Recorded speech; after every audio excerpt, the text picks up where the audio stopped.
নমস্কার বন্ধুরা, আমি রিঙ্কু। আমার ফুডি রিঙ্কু দে চ্যানেলে তোমাদের সকলকে স্বাগত আর অনেক অনেক ভালোবাসা। তো আজকে দেখো আমি অন্য একটা ব্লগ নিয়ে চলে এসেছি। আমরা কোথায় গেছি বলো তো? দীঘা ভ্রমণ করতে। তো আমার বাপের বাড়ির ওখান থেকে বাস ছেড়েছিল। দেখো বাসটার নাম হচ্ছে কিন্তু রাধাকান্ত। তো আমরা হোটেলে নেমে গেছি। তো রাত্রে বাস ছেড়েছিল, হোটেলে রুম ঠিক করছিল বলে আমরা কিছুক্ষণ বাইরে দাঁড়িয়েছিলাম। তো আমাদের ফ্যামিলিতে অনেকজন ছিল, তারপরে আরও আদার্স ছিল। তো হোটেলে ঢুকেই আমরা শুনলাম যে এখানে উথাল পাতাল ঢেউ উঠেছে। তো চলো, সামনেই তো, ওই জামা কাপড় পরেই আমরা কিন্তু ছুটে দেখতে চলে গেছি। তা অপূর্ব সুন্দর দৃশ্য, খুব ভালো লাগছিল দেখে। তো সেই জন্যই কেন মিস করি, একটু ক্যামেরা বন্দিও করে নিলাম, সেটা তোমাদের সামনে তুলে ধরলাম। তো দেখো কত সুন্দর ঢেউ উঠেছে। তো ঢেউ তো সকলেরই ভালো লাগে আর দেখতেও বেশ সুন্দর লাগছিল। দূর থেকে যেন অপূর্ব সুন্দর দৃশ্য, দারুণ দারুণ, খুবই ভালো লাগছিল। আর এই যে মানে নুড়ি পাথরগুলো রয়েছে না, এর উপরে জলগুলো বয়ে আসছিল। তারপরে দেখো ওখান থেকে ফিরে এসে আমরা কিন্তু টিফিন করে নিচ্ছি। টিফিনে ছিল আলুর তরকারি, মুড়ি, মিষ্টি, লঙ্কা। তো টিফিন খেয়ে আবার অন্য একটা মন্দিরে চলে গেছি। কি বলতো, এটা হচ্ছে মনসা মন্দির। তো দেখো মন্দিরটা কত সুন্দর করে সাজানো আর কি সুন্দর কালারিং মন্দির। তো মন্দিরটা কিন্তু অসম্ভব সুন্দর ছিল। তো একটা মন্দির নয়, অনেকগুলোই মন্দির ছিল ছোট ছোট। তো এইদিকে দেখো মনসার পুজো হচ্ছে, অনেকগুলো বামুন রয়েছে সেখানে। বামুনগুলো এক একজনকে ধরছে আর তাদেরকে মানে পুজো করিয়ে তাদের পুষ্প দিয়ে তাদেরকে ছাড়ছে। তো দেখো কেমন মনসার ইয়েটা, সাপের মূর্তি রয়েছে, তোমরা দেখো আর অনুভব করো। দেখো এখানে কিন্তু সাপের মূর্তিটাও রয়েছে। তারপরে দেখো তোমাদেরকে দূর থেকে আমি মন্দিরটা শেয়ার করছি। কত সুন্দর মন্দিরটা দেখতে লাগছে না? সত্যিই ভালো লাগছে দেখতে। আমি কাছে থেকে দেখেছি, আমার তো ভালো লেগেছে। তোমরা দূর থেকে দেখো, আর যারা যাওনি তারা বলবো একবার ঘুরে আসবা। এখানে দেখো একটা অশ্বত্থ গাছ রয়েছে। এখানে অনেকে পাথরে মানে পাথর দিয়ে ডুরি বাঁধা, সেইটা বেঁধে গাছের মধ্যে কেউ যদি বাঁধে নাকি তার মনস্কামনা পূর্ণ হবে, এটা নাকি ওখানকার কথা। যাই হোক, তোমরা শুনে নাও, যদি কখনো যাও তখন তোমরা তোমাদের মনস্কামনা নিয়ে এই গাছে বাঁধো, অবশ্যই তোমাদের পূর্ণ হবে, মানে পূর্ণ হতে বাধ্য তারা নাকি। দেখো এখানে একজন কিন্তু বাঁধছে। তারপরে দেখো ওই পাশেই একটা কিন্তু পুকুর ছিল। পুকুরটা কিন্তু চারিদিকটা বাঁধানো আর মাঝখানটাতে পুকুর। এই পুকুরের জল নাকি মাথায় নিলে খুব পূর্ণ।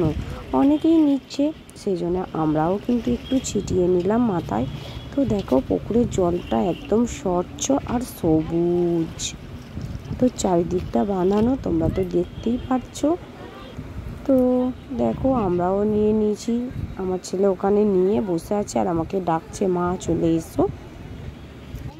তারপরে দেখো আবার আমরা কিন্তু রুমে এসে খাওয়া দাওয়া করে আবার কোথায় চলে গেছি বলো তো? শঙ্খদ্বীপে।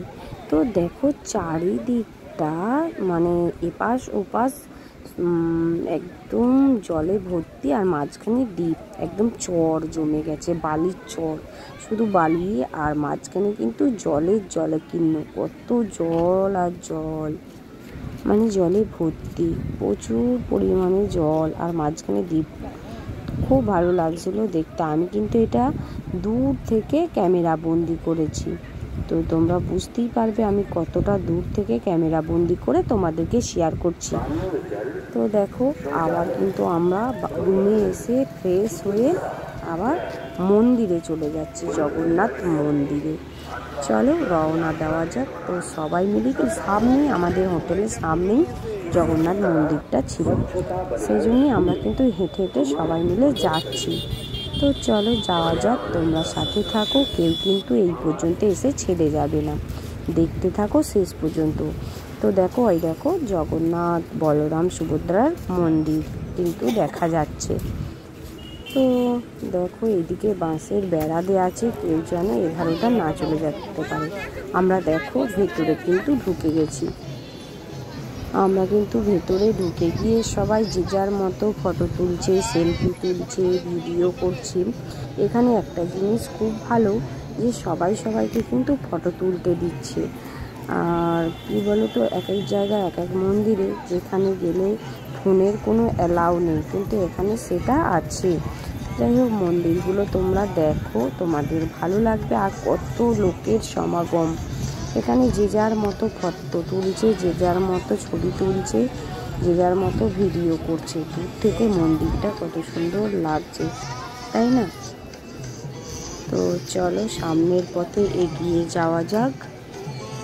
আর সত্যি কথা বন্ধুরা, একটা কথা বলি, আমরা এটা গিয়েছিলাম মানে রথযাত্রার দুদিন আগে, সেই জন্য আমরা কিন্তু জগন্নাথ দর্শন করতে পারিনি, কারণ তখন নাকি জগন্নাথ শয়নে থাকে, তাকে ওঠানো যায় না।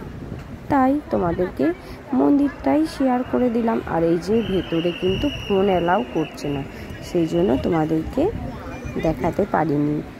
তো ভিউটা তোমরা দেখো চারিপাশে কত সুন্দর, আর কি মনোরম দৃশ্য, কি মনোরম ভিউ। তো তোমাদের নিশ্চয়ই ভালো লাগবে, আমার তো ভালো লেগেছে, তোমাদেরও ভালো লাগবে। আর এখানে কি বন্ধুরা জানো তো, যদি দেখা যাক পুরী আর দীঘার জগন্নাথ, এখানে বলবো পুরীর জগন্নাথই বেস্ট। কারণ পুরীতে কিন্তু ফোন অ্যালাউ না থাকলেও দেখে শান্তি, আর এখানে কি বলো তো, তোমার ভিউটা ভালো, সবই ভালো। তো চলো, এখানে আমি কম্পেয়ার করতে বসিনি বা পার্থক্য করতে বসিনি, যাই হোক ভালো লেগেছে সেটাই বললাম। আর এখানে দেখো রথ রয়েছে, জগন্নাথ, বলরাম আর সুভদ্রার জন্য রথটা রয়েছে, টানা হবে বলে। আর আজকের ভিডিওটা আমি এখানেই শেষ করছি। এটা ছিল ফার্স্ট পার্ট, সেকেন্ড পার্টে আরও আছে, শেয়ার করব। তোমরা আমার সাথে থাকো শেষ পর্যন্ত, আশা করছি তোমাদের ভালো লাগবে। আর এই বড় বড় স্তম্ভগুলো কি সুন্দর, কত সুন্দর, তাই না? যদি আমার এই ভিডিওটা তোমাদের খুব ভালো লাগে, লাইক, কমেন্ট আর শেয়ার, সাবস্ক্রাইব করে আমার পাশে থাকা অনুরোধ রইল। টাটা, ভালো থেকো।